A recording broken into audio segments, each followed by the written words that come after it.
Hi guys, எல்லாருக்கும் வணக்கம் guys. இந்த வீடியோவில் நம்ம என்ன பார்க்க போகிறோன்னா, என்னடா இந்திய அணி இப்படி அடிக்கிறீங்க, உண்மையாக இந்திய அணி பார்க்கவே ரொம்ப ரொம்ப பயமாக இருக்குங்க. பாகிஸ்தான் அணி வேஸ்ட்டு, இந்திய அணியை பார்த்து கற்றுக்கணும் T20னா எப்படி விளையாடணும்னு சொல்லிட்டு அப்படின்னு நெதர்லாந்து அணி எதிராக நேற்று இந்திய அணி 17 ரன் வித்தியாசத்தில் அபார வெற்றி பெற்றிருக்காங்க. அது மட்டும் இல்லாமல் இந்த குரூப் ஸ்டேஜை 4-0ன்னு சொல்லிட்டு முடிச்சிருக்காங்க. அந்த வெற்றி குறித்து முன்னாள் பாகிஸ்தான் அணியோட கேப்டன் அதிரடி வீரர்னு சொல்லாங்க அஃப்ரிடி பார்த்தீங்கன்னா நம்ம பத்திரிகையாளர் சந்திப்பில் பேசியிருக்காரு இந்திய அணி வெற்றி குறித்து, பாகிஸ்தான் அணி குறித்தும். அவர் என்ன பேசினார், ஏது பேசினார் சொல்லிட்டு வீடியோவில் டீட்டெயிலாக பார்க்கலாம்.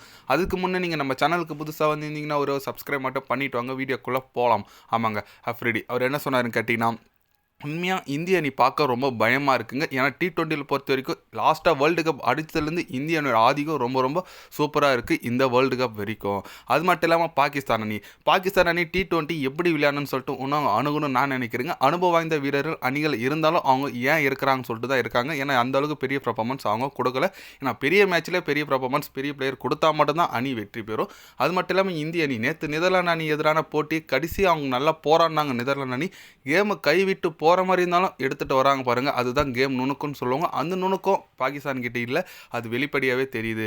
எனக்கு ரொம்ப கஷ்டமாக இருக்குங்க பாகிஸ்தான் அணி இந்த மாதிரி விளையாடுறது. எனக்கு என்னமோ குரூப் ஸ்டேஜுக்கு தேர்வாயிருக்காங்க பாகிஸ்தான் அணி, ஆனால் செமிஃபைனல் போவாங்களா கேட்டால் என்னை பொறுத்த வரைக்கும் சந்தேகம் தாங்க அப்படின்னு சொல்லிட்டு நம்ம அஃப்ரிடி பார்த்திங்கன்னா தலைவன் பாகிஸ்தானை கொஞ்சம் அப்போவே இந்தியா எதிராக தோற்றும்போது ரொம்ப விமர்சித்து பேசினார். இப்போயும் அதே கருத்து தான் அவர் தெரிவிச்சிருக்காருன்னு சொல்லாங்க. ஆனால் நேற்று உண்மையாக நெதர்லாந்து நல்ல டஃப் கொடுத்தாங்க.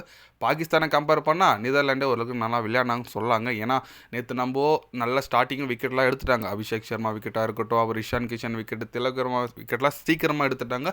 லாஸ்ட்டாக நம்ம அணியின் நட்சத்திர 2 ஆல்ரவுண்டர்ஸ் தூபே அண்ட் ஹர்திக் பாண்டியா சேர்ந்து இந்திய அணியை ஒரு சரிவுலேருந்து மீட்டாங்கன்னு சொல்லாங்க. தூபே ஒரு 50+ ஸ்கோர் 66 ரன் அடித்தார், ஹர்திக் பாண்டியா ஒரு 30 ரன், அவங்க ஒரு பார்ட்னர்ஷிப் ஒரு 70 போட்டாங்க.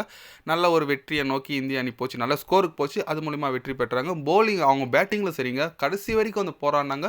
ஏன்னா நம்ம 193 அடித்தோம், கடைசி வரைக்கும் வந்து வெறும் 17 ரனில் தான் தோத்தாங்க. பாகிஸ்தான் கம்பேர் பண்ணால் நெதர்லாண்டு ஓகே அந்த மாதிரி தான் ரசிகர்கள் சொல்லிட்டு வந்துட்டு இருக்காங்க. ஆனால் இந்திய அணி ஒயிட் வாஷ் செஞ்சுருக்காங்க. ஆமாங்க, இந்த குரூப் ஸ்டேஜை 4-0ன்னு சொல்லி ஜெயிச்சு இப்போ சூப்பர் 8 சுற்றுக்கு அதிரடியாக தேர்வாயிருக்காங்க. நம்ம குரூப்பில் பார்த்தீங்கன்னா India, South Africa, West Indies, Zimbabwe. என்னப்பா ஜிம்பாபேன்னு கேட்குறீங்க? ஆமாங்க, Australia out of the tournament Zimbabwe வந்திருக்காங்க. நம்ம இதில் அவங்க நம்ம ஈஸியாக எடுத்துக்க முடியாது. ஆஸ்திரேலியா போன்ற அணியை அடிச்சுட்டு வந்துட்டுருக்காங்கன்னா கண்டிப்பாக அவங்க நல்ல குவாலிட்டியான டீமாக இருப்பாங்க.